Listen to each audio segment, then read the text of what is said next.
না না, ওগুলো আমার মেরে আলাইবো। এই জায়গায় থাকা আমার ঠিক হবো না। আমি এই জায়গা থেকে চলে যাই।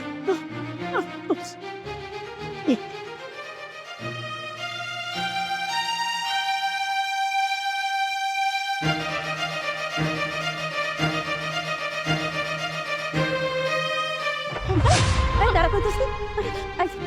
সত্যি করে তুই কিছু দেখছোস? আমি সব দেখছি। আমি কয়ে দেবো সবাই রে। আপনি ফেরদৌস ভাইরে মেরে ফেলাইছেন। চুপ, একদম চুপ। তুই যদি কারো একটা কথাও করিস না, আমি তোর এখনই গলায় চেপে মাইরা নেব। আমি কয়ে দেবো আপনি ডাইনি। ফেরদৌস ভাইরে কি আপনি বাড়ির সাথে মারতেছিলেন? আমি দেখছি সব। তুই যদি বাঁচতে চাস তাহলে কো, আমি যা দেখছি এখনই ভুলে যাবো, কাউরে কিচ্ছু কমু না। আমি কাউরে কিছু করবো না। আপনি জানেন আমি কাউরে কিছু করবো না। আমি কিছু দেই নাই। এই কথা যদি পাঁচকান হয়েছে তাইলে ওই দিন আমি তোরে দেখে নেব। আমার হাত থেকে না তুই কোনোভাবেই বাঁচতে পারবি। না না ভাবি, আমি তো কিছুই দেই নাই। আমি তো বাড়িতে ছিলাম, আমি কিছু দেই নাই।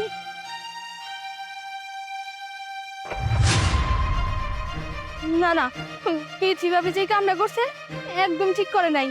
এটার একটা বিচার করতে হইব। কিন্তু আমি একলা কি করুম? আমি যদি একলা কিছু করতে যাই আমার তো বাইরে ফেলাইব। কি করুম? ও হয়তো পুলিশ যাইতেছে। পাইছে বুদ্ধি, আমার এই সুযোগটাই কাজে লাগাই দিব। আর আমি একটু মাথা ঠান্ডা করে এই ঠান্ডাটা খেয়ে আর একটু ঠান্ডা হয়। আচ্ছা এটা রাখো তো। আর ওই মামলাটা নিয়ে কি করলা? আর ওইটা নিয়ে আমি দেখবো। আপনি আমার সাথে তাড়াতাড়ি চলেন। এমন যদি আমার সাথে না চলতেন অনেক বড় সর্বনাশ হয়ে যাবো। তাড়াতাড়ি চলেন আমার সাথে। আচ্ছা আপনি আগে শান্ত হন, তারপর সবকিছু শুনে বলুন কি হয়েছে আপনার। স্যার, আমার শান্ত হওয়ার সময় নাই। এখন যদি আপনারা না যান তাহলে পৃথিবী আমি তো মনে ফেরদৌস ভাইরে বাইরেই ফেলাইতেছে। আমি তাড়াতাড়ি আপনাকে বাড়ি দেখা দিতেছি। সর্বনাশ হয়ে যাবো। আমি আপনাকে বাড়ি দেখা দিতেছি, তাড়াতাড়ি আসেন আমার কাছে। চলো তো।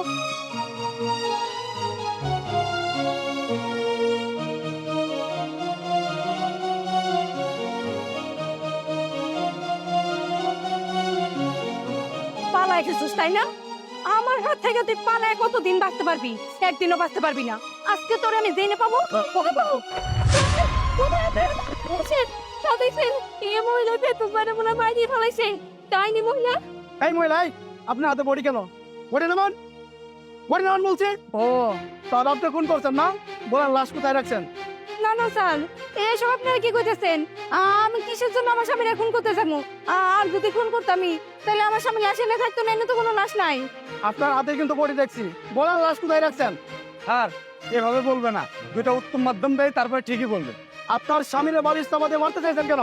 সত্যি কথা বলতে কি স্যার, আসলে আমার স্বামী একটা পঙ্গু মানুষ। আমি তার সাথে সংসার করতেছি। এই পঙ্গু মানুষটার জন্য ঠিক মতো খাইতে পারি না, তার সেবা করতে হয়। এমনি ওভাবে সংসার, ঘরে কোনো বাধা সদাই থাকে না। আর আমারও তো একটা ভবিষ্যৎ আছে।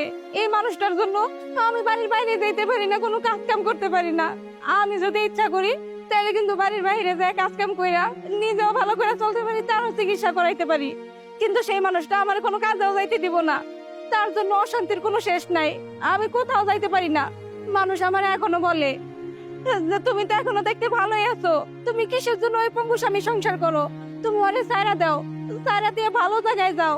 ভালো জায়গায় গেলে তোমার এখনো বিয়ে হইব। কিন্তু এই স্বামী যদি বাইসা থাকে তাহলে তো থানায় যাব, আমার নামে মামলা করে দিব। তাই আমি চাইছি তার এই দুনিয়া থেকে বিদায় করে দিয়া আমি একদম মুক্ত হয়ে তারপরে এই সংসার ছাইরা যেন চলে যাইতে পারি। সবই বুঝলাম। এর জন্য কি আপনি আপনার স্বামীকে মারার চেষ্টা করবেন?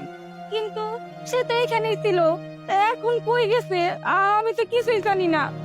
স্যার, এই তো ফেরদৌস ভাই। উনি তাহলে বাইচে আছে, উনি কিছুই হয় নাই। বোন, আমি কোন রং চাপ নিয়ে দৌড়ে পালাই গেছিলাম। স্যার, আমি অ্যাক্সিডেন্টে পঙ্গু হয়ে ঘরে পড়ে রয়েছি স্যার। আমি তো কামাই রোজগার কিচ্ছু করা পারি না স্যার। আমার ঘরে চাল ডাল কোনো কিচ্ছু নাই। এই জন্য আমার বউ সারাদিন আমার সাথে চাপা করে স্যার। আমি কি করবো? আমার মাথায় কিচ্ছু ধরে না স্যার। আমার অবস্থা খুব খারাপ স্যার। আচ্ছা আচ্ছা আপনি থামুন, ব্যাপারটা আমি বুঝতে পেরেছি। আসলে কি সংসারে অবনতন থাকলে যা হয় আর কি। আমি আজকে বেতন পেয়েছি, আর আমার এখানে কিছু জমানো টাকা ছিল, সব মিলে এখানে 50,000 টাকা আছে। এই টাকাটা আপনি রাখুন। না না স্যার, আমি আপনার টাকা নিব না স্যার, আমি না খেয়ে মরে যাবো, তাও বলে আমি ওই টাকা নিব না স্যার। প্লিজ রাখেন না, আমি যদি আপনার ছোট ভাই হইতাম তাহলে টাকাটা নিতেন না। এই টাকাটা নেন, এই টাকাটা নিয়ে আপনি ওই রাস্তার পাশে একটা দোকান দিয়েন, তো এই দোকান দিলে আপনি সুন্দরভাবে সংসারটা চালাইতে পারবেন। না স্যার, আমি এত টাকা নিবার পারব না, এই টাকা নিয়ে আমি ফেরত দেবো কেমনে? আপনার টাকা আপনি নিয়ে যান স্যার। আরে এই টাকা আপনি ফেরত দিতে হবে না, আপনার যখন ইনকাম হবে, ইনকাম বাড়বে, তখন যদি আপনার মনে হয় তাহলে আপনি আমার টাকাটা ফেরত দিন। স্যার, আপনি তো ভালো মানুষ, আল্লাহর কাছে দোয়া করি আল্লাহ যেন আরো আপনার ধন সম্পদ দেয়, চাকরিতে যেন আপনার পদোন্নতি হয় স্যার। ওগো ওগো, তুমি আমার মাফ করে দাও। আমি অনেক বড় ভুল করতে চাইছিলাম, আমি তোমার খুন করতে চাইছিলাম, আমি আসলে বুঝতে পারি নাই। আমি অভাবে সংসারে পইরা মানুষের কথা শুনলাম, আমার মাথা নষ্ট হয়ে গেছিল। আমি অনেক বড় অন্যায় করতে চাইছিলাম, আমার শেষবারের মতন মাফ করে দাও। আমি আর কোনোদিন এমন করবো না। না বউ, এনে মাপ চাওয়ার কি আছে? আমি জানি তুমি আমার কতটা ভালোবাসো। তুমি আমার গাড়ি টানতে টানতে আসলে অস্থির হয়ে গেছিলে। তুমি তোমার নিজের বুদ্ধিতে আমারে খুন করবার চাও নাই, মানুষ তোমারে বুদ্ধি দিয়ে দিয়ে তোমার মাথা বাড়ি করে ফেলাইছিল। এই রাগে কবে তুমি আমার খুন করবার চাইছিলে? তুমি তো আমার অনেক ভালোবাসো, তুমি তো আমার বাড়ির লক্ষ্মী বউ। আজকে থেকে না 7 টাকা দিল না, আমরা চায়ের দোকান দিয়ে তুই জনে মিলামিশে আমরা সংসার করুন, ব্যবসা করুন। স্যার, স্যার আপনি এত ভালো মানুষ। আমি তো শুধু এতদিন মানুষের কাছে শুনতাম পুলিশটা নাকি ভালো হয় না, কিন্তু আপনি নিজের বেতনের টাকা আমার স্বামীর হাতে উঠাই দিচ্ছেন, আবার কইতেছেন এই টাকা দেওয়া লাগবো না, এই টাকা দিয়ে জানি আমরা কোনো একটা কাজ শুরু করি। আমি আমার নিজের চোখে আজকে এত ভালো একটা মানুষ দেখতেছি। স্যার বিশ্বাস করেন, এই টাকা দিয়ে আমরা একটা ব্যবসা করবো, চায়ের দোকান দেবো, আর চায়ের দোকানের লাভের টাকাগুলো জমায় জমায় সবার আগে আপনার টাকাটা শোধ করবো স্যার। ঠিক আছে, তাহলে আপনারা আপনাদের মতো ব্যবসা শুরু করুন, তাহলে আমরা এখন আসি। আচ্ছা স্যার, আচ্ছা এই যে বডিটা রাখেন, আমরা যাই দিলে। হ্যাঁ আচ্ছা স্যার। স্যার চলেন স্যার। ধন্যবা, ওই না আমার অনেক বড় ভুল হয়ে গেছে। আসলে রাগের ঠেলায় আমার মাথা কাজ করতেছিল না, আমি তোর সাথে অনেক খারাপ ব্যবহার করছি, তোরে মায়েরা ফেলার কথা কইছি, আমারে মাফ করে দে। না না ভাবি, আমি কোনো রাগ করি নাই। দেখো কেউ যে এত কষ্টে আসছিলা এটা তো আমি বুঝি নাই। আমি তো আর মনে করছিলাম যে তুমি হয়তো বা এমনি এমনি ফেরদৌস ভাইটা মেরে ফেলানোর চেষ্টা করছো, এই লেগে তো আমি পুরে চাকরি নিয়েছি। আমাকে বাড়ি তো পাশাপাশি, তারপর আমরা পাড়া প্রতিবেশী হয়ে তোমাকে যে একটু খোঁজ খবর নেই, সেই খোঁজ খবরটুকু নিয়ে নি। আমাকে অন্যায় হয়েছে না, তুমি আমাকে মাফ করে দিও। আচ্ছা বোন হয়েছে, আমি কোনো কিছু মনে করি নাই।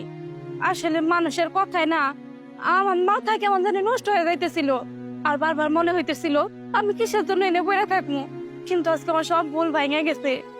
আসলে আজকের পর থেকে আমি আমার স্বামীর দুঃখ দিয়ে কোনো কথা কমো না। ভাবি, তুমি যে তোমার ভুলটা বুঝতে পারছো এটাই তো অনেক। এখন তোমরা দুজন সুখে থাকো, আমি তাহলে আসি ভাবি। আচ্ছা বোন, ঠিক আছে যা। বিটি, এই টাকাটি ভালো করে রাখো। কিছু মনে করো না, হ্যাঁ ঘরে শোনো। চল।